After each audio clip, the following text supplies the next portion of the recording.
बिस्मिल्लाहिर्रहमानिर्रहीम। अस्सलाम वालेकुम। Welcome to my channel live care with doctor Khizar. आज की वीडियो में दुनिया का सबसे पहला दरख्त और फल, इसकी अफादियत, जिसमें 70 से ज़ायद बीमारियों की शिफा है, बल्कि अगर सिवाय मौत के बाकी बीमारियों की शिफा कह लें तो इसमें कोई मुबालगे की बात नहीं है। इसलिए कि इस फल की अल्लाह पाक ने कसम भी खाई है और बार बार जिक्र आया है। और इस फल यानी इंजीर की जो मुक़द्दस किताबें हैं 49 मकाम पर सिर्फ इंजीर जो है उसका जिक्र आया है। और जो दरख्त है जिसका नाम जैतून है, इसका बार बार जो है वो जिक्र आया है, जिसका मतलब ये है कि इसके फ़ायदे बेइंतहा हैं। ज़मीन पर जब पहला शख्स आया यानी हमारे आदम अलैहिस्सलाम आते गए तो उस वक्त जो पहला दरख्त उतरा वो जैतून का दरख्त और जो फल था वो इंजीर का था। इससे मालूम ये होता है कि उसमें तमाम अशिया जो वाइटामिन हैं टोटल वो मौजूद थे। और चूँकि इंजीर के अंदर टोटल ग़िज़ाइयत थी और बाकी जो चीज़ें थी वो सारी की सारी फ़ैट्स बशमूल जो फ़ैट देना था वो जैतून में था। इसलिए रब ताला ने सूरत 3 में इन 4 चीज़ों की कसम खाई, वत्तीन वज़्ज़ैतून वतूर सिनीना वहादल बलदिल अमीन। क्योंकि पहला जो 3 जो है खजूर की कसम है, जैतून की कसम है, और पहला शहर जो आबाद हुआ वो मक्का का था और तूर सीना की कसम है। आगे जो तज़किरा आ रहा है वो है लक़द खलक़नल इंसान फ़ी अहसन तक़वीम, कि हमने इंसान को बहुत खूबसूरती के साथ पैदा फरमाया। तो इंसान का आगे तज़किरा आ रहा है तो ये चीज़ें पहले जिक्र करके इसका मतलब ये है कि इंसान की ज़रूरियात की तमाम चीज़ें इसमें मौजूद हैं और तमाम किस्म की बीमारियों से शिफा भी है। इसलिए जो इंजीर है इसके अंदर जो ज़हरें हैं उनका तुर्याक मौजूद है। और इसके अंदर मिठास भी 2 किस्म की होती है। एक मिठास जो है जो आपके जिस्म के अंदर पहले से मौजूद मिठास है ना, उसको ख़त्म करती है, तहलील करके बाहर निकाल देती है। इसलिए ये दियाबितस के लिए भी मुफीद तर मानी गई है। और दूसरी बात यह कि इसमें जो निज़ाम है ना उसका बड़ा आला तरीन निज़ाम है। वो ये है कि जो आपका निज़ाम हज़म है ना, आप जब खाते हैं खुराक कोई भी, उसमें लामियात होते हैं, चिकनाई होती है और नशास्ता होता है। तो तीनों के तीनों जो जौर हैं इसके अंदर इंतहाई उम्दा तरतीब से कुदरत ने बना दी हैं। यानी लमियात को जिस्म हज़म करने वाले जौर, नशास्ता को हज़म करने वाले जौर और जो है चिकनाई को हज़म करने वाले जौर जो है इसके अंदर मौजूद है। इंजीर गुर्दा और मसाना से पथरी को हल करके निकाल देती है। ये बेहतरीन ग़िज़ा है। हलक की सोजिश, सीना के बोझ, फेफड़ों की सूजन में मुफीद है। जिगर और तिल्ली को साफ करती है, बलगम को पतला करके निकालती है और जिस्म को टॉप क्लास की ग़िज़ा जो है वो मुहैया करती है। हकीम जालिलूस ने कहा कि इंजीर के साथ जौज़ और बादाम मिलाकर खा लिए जाएं तो ये ख़तरनाक ज़हरों से महफूज रख सकती है। इसका गूदा जो है बुखार के दौरान मरीज़ के मुंह को खुश्क नहीं होने देता, लिहाजा छाती की पुरानी सोजिश में ये मुफीद है। जिगर और मरारा में अटके हुए पुराने सुद्दों को निकाल देती है। गुर्दा और मसाना की सोजों के लिए मुफीद है। इसको निहार मुँह खाना अजीबो गरीब फ़वाइद का हामिल है। भारतीय हुकूमत के तिब्बी शोबा की तहकीकात के मुताबिक ये मुलय्यन है, मदरबोल है, इसलिए पुरानी कब्ज़, दमा, खांसी और रंग निखारने के लिए मुफीद है। पुरानी कब्ज़ के लिए रोज़ाना 5 दाने खाने चाहिए, जबकि मोटापा कम करने के लिए 3 दाने भी काफ़ी हैं। अतबा ने चीचक के इलाज के लिए भी इंजीर का जिक्र किया है। तिब्ब यूनानी के मशहूर नुस्खा सफूफ बरस का जुज़्व अमल इंजीर है।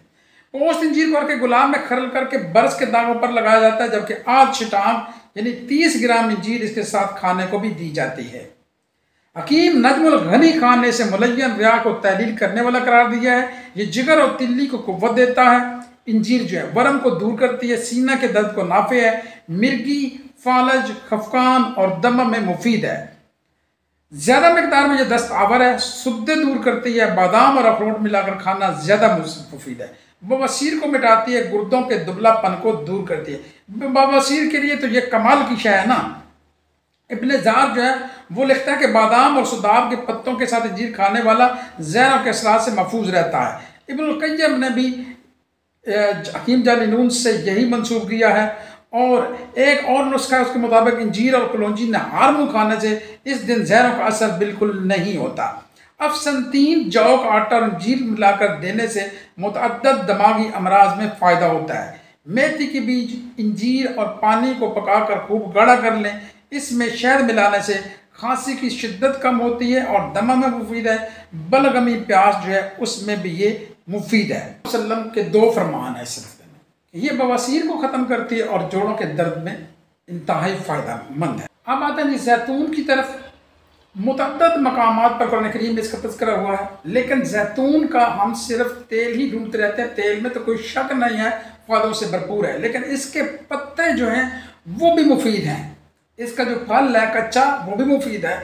इसका अचार बनाकर खाया जाता है और पत्तों को तो बिल्कुल ऐसे फेंक दिया जाता है। पत्तों का जो शांदा बनाकर, पत्तों का अर्क निकालकर या पत्तों का कहवा बनाकर पीना भी इंतहा। जैतून जो है वो चेहरे के रंग को निखारता है, जहरों के खिलाफ तहफ़्फ़ुज़ देता है। बाकायदगी से सर पर लगाने से बाल गिरना बंद हो जाते हैं। वजल मफासल यानी जोड़ों के दर्द और मिर्गी के लिए इंतहाई मुफीद है। इसके अलावा जो अर्क निसा है यानी शाटीका का मर्ज जो है, ये बड़ा जो बुरा दर्द होता है, इसे रांगनी का दर्द भी कहते हैं, जो शाटीका का दर्द है अर्क निसा का, इसके लिए ये बहुत मुफीद है। आप सल्लल्लाहु अलैहि वसल्लम ने फरमाया ये बरकत वाला है, इससे शिफा हासिल करो। इसे लगाना यानी इसकी मालिश जो है और इसको खाना दोनों ही मुफीद तर बताए गए हैं और आक़ाए दो आलम सल्लल्लाहु अलैहि वसल्लम ने बाकायदा इस बारे में हुक्म फरमाया है। दर्द, चंबल, खारिश, खुश्की, सिकरी वगैरह के लिए भी इंतहाई मुफीद है। इसके अलावा दमा, खांसी, पुराना नज़ला, ज़ुकाम, इन्फ्लुएंजा, ये एलर्जी का जो ज़ुकाम होता है, सब के लिए ये इंतहाई जैतून का तेल जो है वो फ़ायदेमंद है। अगर इसके पत्तों का जो शांदा पिया जाए तो फिर भी इतने ही फ़वाइद का ये हामिल है। आप सल्लल्लाहु अलैहि वसल्लम की हदीस पाक है, अबू नुऐम से जो है इसकी रवायत है, जैतून का तेल खाओ और इसे लगाओ क्योंकि इसमें 70 बीमारियों से शिफा है, जिनमें से एक कोढ़ भी है। यानी इतनी बड़ी ये बीमारी है कोढ़ और जज़ाम, इसका इलाज भी इसके अंदर मौजूद है। बालों को उगाने के लिए कलौंजी, हब्बुर रशाद, सनामुखी, मेहंदी को हम वज़न पीस कर 6 गुना रोगन जैतून में मिलाकर 15 मिनट हल्की आंच पर पकाया जाए। फिर इसको छान कर तेल की सूरत में जो छान लिया जाए, जब तेल बचता है उसको जब लगातार लगाया जाता है तो बाल बढ़ने की रफ्तार तेज़ हो जाती है और पहले से अगर गिर रहे हैं वो बाल गिरना बंद हो जाते हैं, उनकी ग्रोथ होती है। सर की खुश्की, एक्जिमा वगैरह के लिए भी ये तेल इंतहाई मुफीद है। ये दो फल जिनकी अल्लाह पाक ने जैतून का फल, जैतून का तेल और इंजीर की अल्लाह पाक ने कसम खाई, इसी से अंदाज़ा हो जाता है कि कितनी अफादियत की अमल होगी। लेकिन सराहत के साथ आप सल्लल्लाहु अलैहि वसल्लम ने इनके फ़वाइद जो है वो गिनवा दिए और जब आप सल्लल्लाहु अलैहि वसल्लम ने ये बात बयान फरमा दी तो इससे आगे तो कोई बात रह नहीं जाती। लेकिन जदीद अतिब्बा और जो तहकीक का शोबा है उन सब ने भी और मुहद्दिसीन ने इस पे लिखा कि ये इन बीमारियों से निजात दिलाती है। जो मैंने बीमारियाँ गिनवाई हैं इससे कई और बहुत सी बीमारियों का ये ट्रीटमेंट है और ये बिल्कुल श्योर ट्रीटमेंट है, नेचुरल ट्रीटमेंट है। इसको घर में रखना भी मुबारक है, इसका इस्तेमाल में लाएं, बीमारियों से बचें, डॉक्टरों से जान छुड़वाएं। वीडियो तक के लिए आपसे इजाज़त चाहता हूँ। अल्लाह नगहबान।